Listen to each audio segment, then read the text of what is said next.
আসসালামু আলাইকুম। আপনারা দেখছেন সিবিএন টিভি ইউএসএ সংবাদ বুলেটিন। সাথে আছি আমি সারিকা মৌসুমী। শুরুতেই এসেনশিয়াল হোম কেয়ার সংবাদ শিরোনাম। নিউ ইয়র্কে বহুতল ভবনে বন্দুক হামলা, বাংলাদেশি বংশোদ্ভূত পুলিশ কর্মকর্তা সহ নিহত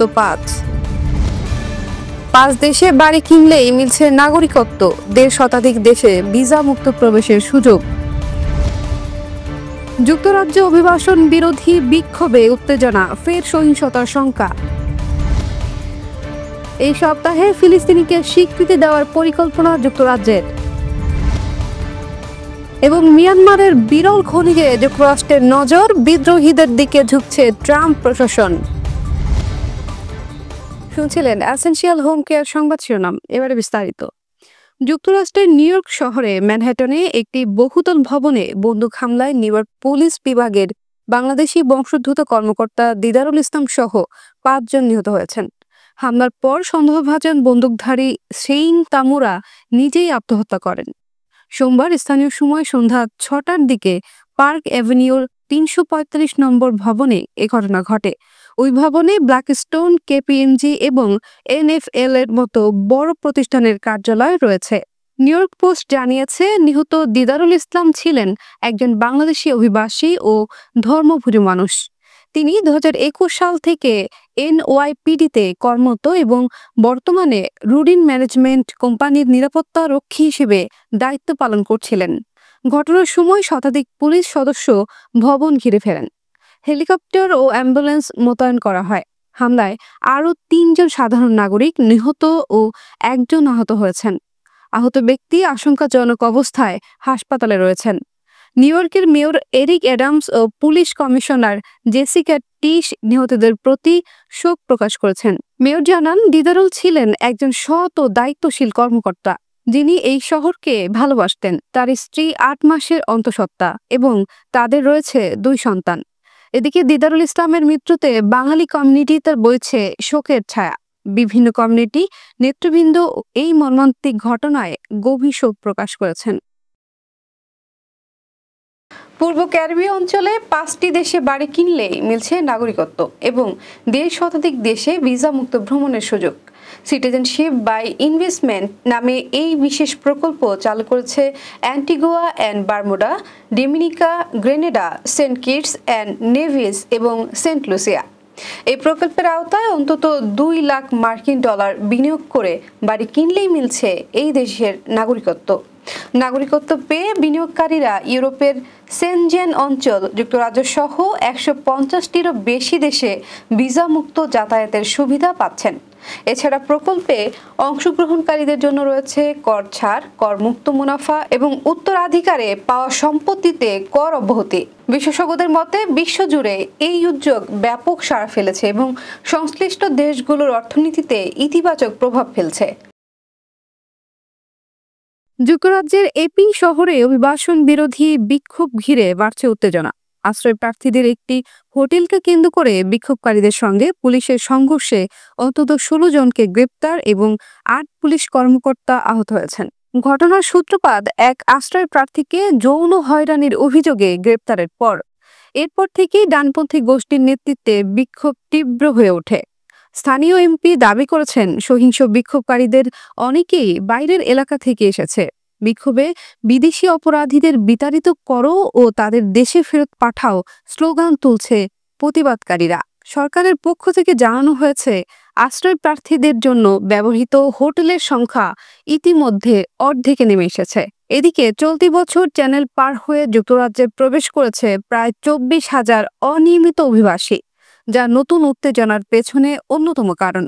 বিশেষজ্ঞদের মতে সামাজিক যোগাযোগ মাধ্যমে উস্কানিমূলক প্রচারণা ও ভুল তথ্যের কারণে বর্ণবাদী সহিংসতা আরও ছড়িয়ে পড়তে পারে। ফিলিস্তিনকে রাষ্ট্র হিসেবে স্বীকৃতি দিতে চলছেন যুক্তরাজ্যের প্রধানমন্ত্রী কিয়ার স্টারমার। ব্রিটিশ দৈনিক দ্য টাইমস জানায়, লেবার পার্টির অভ্যন্তরীণ চাপের মুখে স্টারমার এ সপ্তাহেই একটি পরিকল্পনা উপস্থাপন করতে পারেন। প্রায় 130 জন এমপি ও 7 মন্ত্রী প্রধানমন্ত্রীকে দ্রুত পদক্ষেপ নেওয়ার আহ্বান জানিয়েছেন। এর পাশাপাশি 9টি দলের 220 জন এমপি জাতিসংঘের চলমান সম্মেলনে ফিলিস্তিন রাষ্ট্রকে আনুষ্ঠানিক স্বীকৃতির আহ্বান জানিয়েছেন।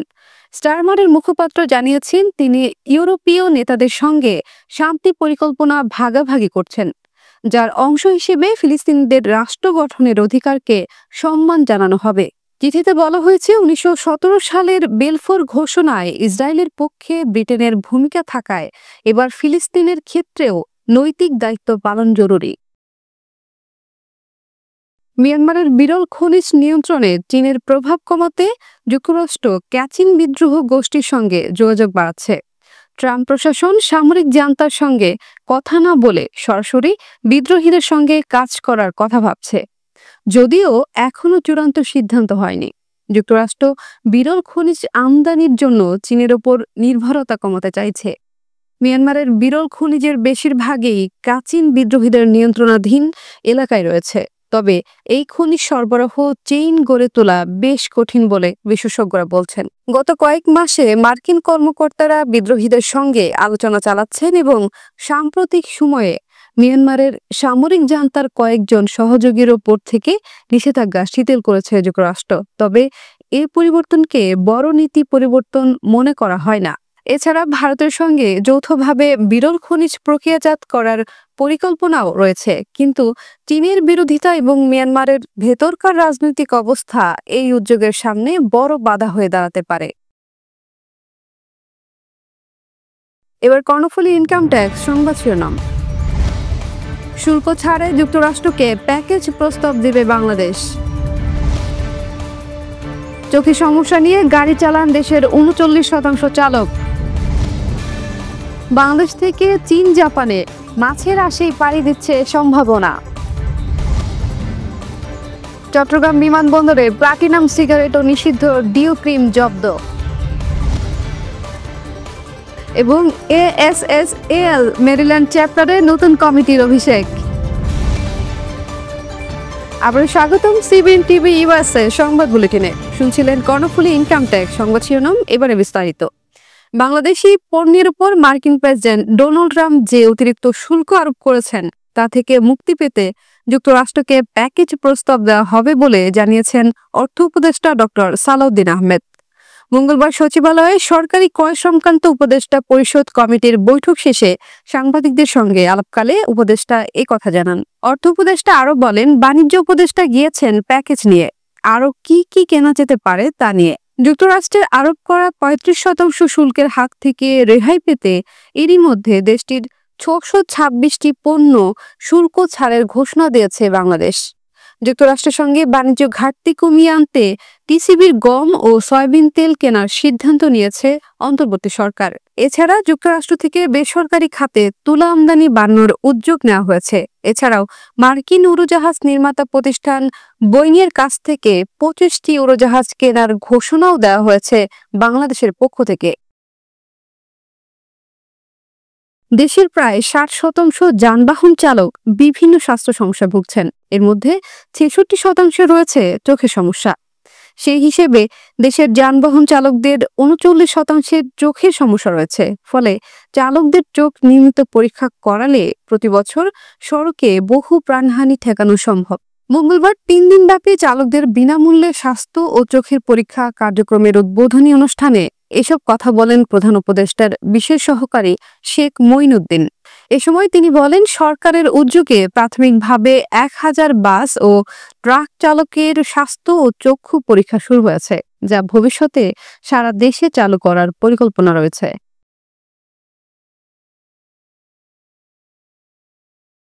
রেললাইনের ধারে মাছের আঁশ শুকাচ্ছে মানুষজন। চীন ও জাপানের বাজারে রপ্তানি হচ্ছে এই পরিত্যক্ত উপাদান। তবে আঁশ থেকে স্বপ্ন বুনলেও মাছ কাটিয়াদের চোখে দাম নিয়ে রয়েছে হতাশা। বিস্তারিত প্রতিবেদনে। মাছের চেয়েও যেন এখন আঁশ বেশি মূল্যবান। এই ফেলে দেওয়া আঁশ থেকেই তৈরি হচ্ছে ঔষধ, প্রসাধনী সহ নানা উচ্চ মূল্যের পণ্য।